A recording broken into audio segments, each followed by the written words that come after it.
संविधान की ये प्रति है मेरे पास, जो कि आज एक तरह से अब बदलनी पड़ेगी, क्योंकि इसमें धारा 370 जिसका उल्लेख बड़े पैमाने पर किया गया है, अब इसका कोई औचित्य नहीं रह गया है। खास करके इन पंक्तियों का, For the purpose of this article, the government of a state means the person for the time being recognized by the President as the Maharaja of Jammu and Kashmir, acting on the advice of the Council of Ministers for the time being in office under the Maharaja's proclamation, date 5th day of March 1948. The provisions of Article 1 and of this article shall apply in relation to that state. Such of the other provisions of this constitution shall apply in relation to that state, subject to such exceptions and modifications as the President may order and specify. यानी कि धारा 370 sub clause A ये कहता है कि राष्ट्रपति के पास ये अधिकार है कि धारा 370 को राष्ट्रपति अपने आदेश अनुसार पारित करे या फिर उसका निरस्तीकरण करे। मोदी सरकार ने राज्यसभा में आज धारा 370 के निरस्तीकरण का प्रेसिडेंट के द्वारा दिया गया आदेश सामने रखा और उसके साथ ही अब संविधान को बदलना पड़ेगा। धारा 370 अब इतिहास बन चुका है। उसके साथ साथ धारा 35A इतिहास बन चुका है। कश्मीर का स्पेशल स्टेटस इतिहास बन चुका है। कश्मीर में गैर कश्मीरी जाकर जमीन खरीदकर अपने घर बना सके इतिहास बन चुका है। कश्मीर में सैनिक जो कार्यरत होते हैं और वो सैनिक कॉलोनियां ना बना सके अब इतिहास बन चुका है। यानी कि वो सब कुछ जो कि धारा 370 के बाद कश्मीर में असंभव था अब संभव है, और वो इसलिए क्योंकि राष्ट्रपति कोविंद ने आज जो प्रोक्लेमेशन सामने रखा है उसके आधार पर धारा 370 पूरे तरीके से निरस्त किया जाता है। तो आइए चर्चा इस मुद्दे पर करते हैं कि क्या इसकी आवश्यकता थी। बिल्कुल, इसमें कोई शक नहीं है कि 1954 में पंडित नेहरू के कार्यकाल में इस प्रोविजन का, धारा 370 का मुखर विरोध उस वक्त के गृह मंत्री पटेल कर रहे थे। इसके बावजूद जम्मू कश्मीर को विशेष राज्य का दर्जा देना आवश्यक था, और ऐसे में अब्दुल्ला खानदान यह चाहता था कि जम्मू कश्मीर की अहमियत ठीक वैसे ही रहे जैसे राजा हरि सिंह के दौरान थी, यानी कि वो स्वतंत्र रहे, खास करके अपनी अंदरूनी मामलों को लेकर, और सिर्फ रक्षा, फाइनेंस और उसके साथ साथ इंटरनल इमरजेंसी या एक्सटर्नल थ्रेट, इसे लेकर केंद्र सरकार का दखल राज्य सरकार पर रहे। इसके अलावा किसी भी स्टेट सब्जेक्ट पर केंद्र सरकार के पास कोई अधिकार नहीं था कि वो अपने कानून बना सके। यहां तक कि सुप्रीम कोर्ट को भी कई मामलों में अधिकार नहीं था जम्मू कश्मीर में, जैसे कि इंडियन पीनल कोड पूरे देश भर में लागू है, लेकिन जम्मू कश्मीर में धारा 370 की वजह से लागू नहीं था। अब आप सोचिए, पूरे देश में एक कानून था, लेकिन धारा 370 की वजह से जम्मू कश्मीर में एक दूसरा कानून था। पूरे देश का एक झंडा है, लेकिन जम्मू कश्मीर राज्य का अपना अलग झंडा था। पूरे देश के लिए एक प्रधानमंत्री, लेकिन जम्मू कश्मीर के लिए प्रधानमंत्री का प्रोविजन बनाया गया था। पूरे देश के लिए एक प्रेसिडेंट है, लेकिन जम्मू कश्मीर के लिए गवर्नर रूपी प्रेसिडेंट का प्रावधान था।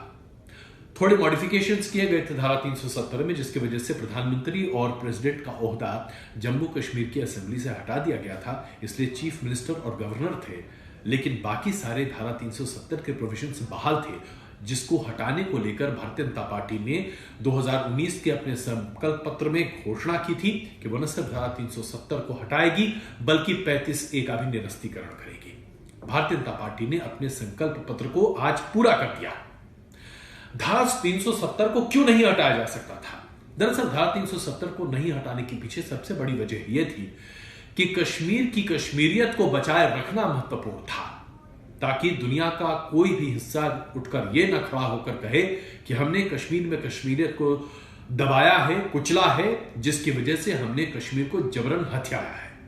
और यही वजह थी कि राजा हरि सिंह के लेटर ऑफ एसेशन के आधार पर धारा 370 को पारित किया गया था।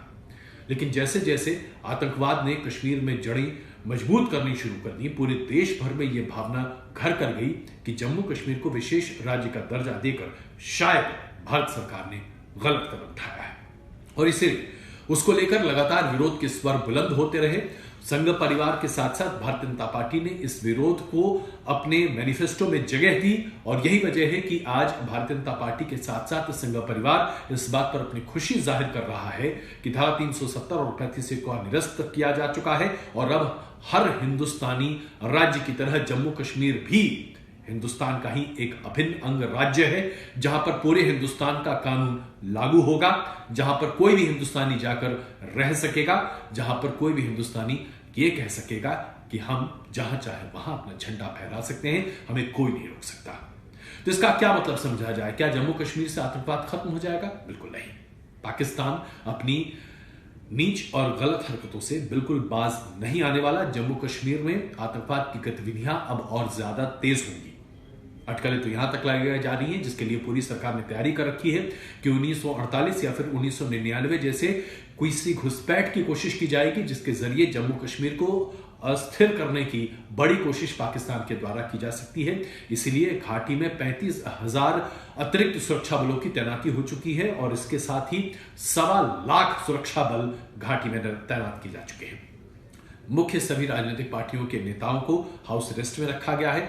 हुर्रियत कॉन्फ्रेंस के ज्यादातर नेताओं को या तो हाउस अरेस्ट में रखा गया है या जेल में भर दिया गया है और उसके साथ साथ पूरे कश्मीर में मोबाइल सेवाओं को बाधित कर दिया गया है। जम्मू के भी कई क्षेत्रों में मोबाइल सेवाएं बाधित कर दी गई है। चलिए, ये तो हुआ सुरक्षा के लिहाज से उठाए गए कदम, लेकिन इसके साथ साथ सरकार ने एक और बहुत बड़ा दांव खेला है और वो है जम्मू कश्मीर रीऑर्गेनाइजेशन बिल, जिसे प्रस्तुत किया गया है। अब इसका मतलब समझिए, जम्मू कश्मीर को 2 हिस्सों में बांटा जा रहा है। जम्मू कश्मीर विधानसभा के साथ एक यूनियन टेरिटरी बनाई जाएगी और उसकी स्थिति ठीक वैसे ही होगी जैसे दिल्ली की है, यानी कि गवर्नर के पास सारे अधिकार होंगे। विधानसभा जो भी विधेयक पारित करेगा गवर्नर के पास जाएगा, गवर्नर चाहे तो उसे स्वीकार करे, अस्वीकार करने पर गवर्नर उसे सीधे होम मिनिस्ट्री यानी कि दिल्ली भेज सकते हैं और उसके बाद केंद्र सरकार फैसला लेगी। हो सकता है कि जम्मू कश्मीर की पुलिस गवर्नर के साथ सीधे काम करे, ठीक वैसे ही जैसे दिल्ली में है। जिस तरह से दिल्ली में डीडीए है, वैसे ही जम्मू कश्मीर में जमीन को लेकर, जमीन आवंटन को लेकर एक नई अथॉरिटी का गठन हो सकता है और नौकरशाही के ट्रांसफर, पोस्टिंग से लेकर तमाम चीजों पर सीधे गवर्नर का दखल होगा और राज्य सरकार का कोई दखल नहीं होगा, ठीक वैसे ही जैसे दिल्ली में है। इसके साथ साथ लद्दाख को एक अतिरिक्त यूनियन टेरिटरी बना दिया गया है, उसमें कोई असेंबली नहीं है, यानी कि सीधे सेंट्रल गवर्नमेंट से लद्दाख को चलाया जाएगा जैसे कि चंडीगढ़ को चलाया जाता है। कुल मिलाकर यह मांग भी लगातार उठती रही है। 1960 के दशक से लगातार लद्दाख और उसके आसपास के लोग ये मांग करते रहे हैं कि उनका कश्मीर से बहुत ज्यादा तालमेल नहीं है, इसलिए उन्हें अलग जगह दी जानी चाहिए ताकि वो अपने तरीके से अपने भविष्य का निर्धारण कर सकें।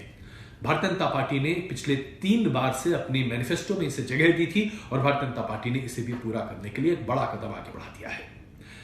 जम्मू कश्मीर जो कि यूनियन टेरिटरी बनाया गया है विधानसभा के साथ, वहां पर अब रीऑर्गेनाइजेशन होगा, यानी कि जनसंख्या के आधार पर असेंबली सेगमेंट्स तय किए जाएंगे। ऐसे में चूंकि जम्मू में जनसंख्या ज्यादा है, इसलिए जम्मू में ज्यादा असेंबली की सीटें होंगी और कश्मीर में असेंबली की सीटें कम होंगी और इसका क्लियर मतलब यह निकल कर आता है कि जो क्षेत्रीय दल है उनका प्रभाव कम होगा, राष्ट्रीय दल का प्रभाव ज्यादा होगा, जिसमें भारतीय जनता पार्टी को सबसे ज्यादा फायदा मिलेगा। और हो सकता है कि जब चुनाव हो तो भारतीय जनता पार्टी जम्मू कश्मीर में खुद अपने दम पर पहली सरकार भी बनाती हुई दिखाई दे। कुल मिलाकर भारतीय जनता पार्टी ने अपने राजनीतिक लक्ष्य को तो हासिल किया ही, लेकिन आम हिंदुस्तानी के दिल को भी छुआ। हर हिंदुस्तानी यह चाहता था कि धारा 370 और 35 को हर कीमत पर हटा दिया जाए, क्योंकि इसी के आड़ में जम्मू कश्मीर में आतंकवाद के साथ साथ अलगाववाद को बड़े पैमाने पर हवा दी जा रही थी और जम्मू कश्मीर के लोगों को भड़काकर उन्हें देश के विरुद्ध एक बड़ी ताकत के तौर पर खड़ा किया जा रहा था। इसी का फायदा उठाकर पाकिस्तान भी बड़े पैमाने पर आतंकी गतिविधियों को अंजाम भी दे रहा था। अब जबकि इस प्रावधान को हटा दिया गया है तो जम्मू कश्मीर में हर हिंदुस्तानी जाकर अपने लिए रहने की जगह खोज सकता है, रह सकता है, काम कर सकता है, कोई बाधा नहीं आने वाली है और हिंदुस्तान में यही होना चाहिए। क्या सिक्किम हमारे साथ ऐसा नहीं है? क्या गोवा को हमने इस तरीके से नहीं अपना एक अलग राज्य बनाया और उसके साथ साथ गोवा को क्या हमने भारत संघ में नहीं जोड़ा? क्या उत्तर पूर्व के सभी 7 राज्यों में जहां पर अलग अलग तरह के लोग रहते हैं उन सभी लोगों को हमने एकजुट नहीं किया? तो फिर जम्मू कश्मीर अलग क्यों है? हाँ, कुछ लोग इस पूरी प्रक्रिया पर सवाल खड़े कर सकते हैं, लेकिन आज मौका सवाल खड़े करने का नहीं है। आज मौका इस बात को बड़े बड़े पैमाने पर समझने की जरूरत है कि आज हमने अपने एक अभिन्न अंग को अपना बनाया है और यह हमारे लिए आवश्यक है। कुछ राजनीतिक दल, एक बहुत बड़ा तबका हाय तौबा मचाते दिखाई देंगे, लेकिन मैं ये बात ताल ठोक के कह सकता हूं कि हिंदुस्तान का जनमानस आज धारा 370 के हटाए जाने को लेकर बहुत खुश है और खुश होना भी चाहिए। हां, यह जरूर है कि इसे लेकर वहां राजनीतिक प्रक्रिया में काफी उथल पुथल होगी, लेकिन होना चाहिए।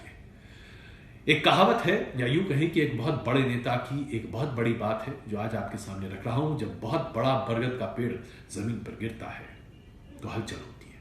जब एक बहुत बड़े प्रावधान को खत्म किया जाता है तो जाहिर सी बात है कुछ हलचल होगी, लेकिन इस हलचल को हमें स्वीकार करना चाहिए।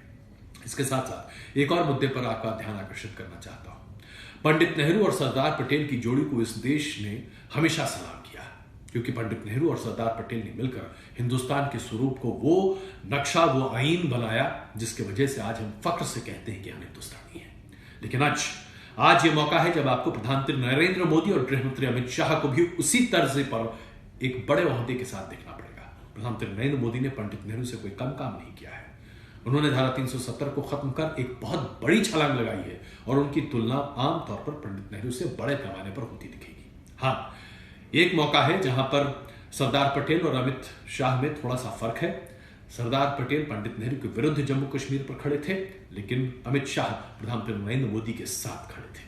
लेकिन हाँ, ये जोड़ी कमाल की है, इसमें कोई शक नहीं। और इस जोड़ी ने तमाम असंभव चीजों को संभव किया है। ठीक वैसे ही जैसे मुस्लिम पर्सनल लॉ में आजाद हिंदुस्तान में पहली बार इस सरकार ने फेरबदल किया, और वो ही सोशल जस्टिस के लिए, विमेन एम्पावरमेंट के लिए। और आज धारा 370 पर बदलाव करके इस सरकार ने साबित किया है कि अगर मनोबल और दृष्टि स्पष्ट हो, फिर देश निर्माण के रास्ते में कोई रोड़ा नहीं आ सकता।